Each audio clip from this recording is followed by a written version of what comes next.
दोस्तों, जोशीमठ के लोगों की आफत थमने का नाम नहीं ले रही है। अभी लगातार हो रही बर्फबारी ने जोशीमठ के लोगों की आफत और बढ़ा दी है।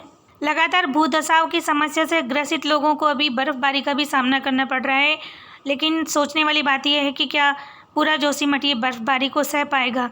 जो मकान जर्जर कंडीशन में हो चुके हैं, क्या वो इस बर्फबारी को सह पाएंगे। पिछले सालों तक जोशीमठ के लोगों का बर्फबारी के कारण चेहरा खिल उठता था, क्योंकि तब यहाँ पर सैलानियों की भीड़ लग जाती थी। लेकिन इस बार ये बर्फबारी आफत बनकर टूटी है।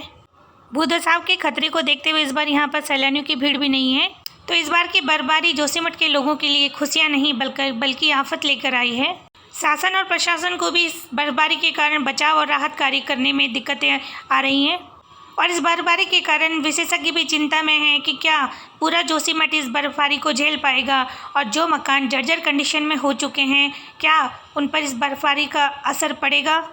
इस सीज़न की यह पहली बर्फबारी है, और आगे भी अगर इसी तरह से बर्फबारी होती रही तो लैंडस्लाइड का खतरा और भी बढ़ सकता है। तो आने वाला समय ही बताएगा कि क्या जोशीमठ इस बर्फबारी को सहन कर पाएगा, और क्या लैंडस्लाइड का खतरा और बढ़ सकता है। इस बार पूरा जोशीमठ और जोशीमठ के बाजार वीरान पड़े हैं। जनवरी महीने की शुरुआत से ही यहाँ पर काफ़ी भूधसाव हो चुका है, और बर्फबारी यहाँ पर नई आफत बनकर आई है। तो सवाल ये उठता है कि आने वाले समय पर जोशीमठ का भविष्य क्या होगा। और दूसरी ओर इसरो ने भी अपनी रिपोर्ट में कहा है कि जोशीमठ का लगातार भूधसाव हो रहा है, तो यह बहुत बड़ी गंभीर समस्या जोशीमठ के लोगों के लिए बनी हुई है।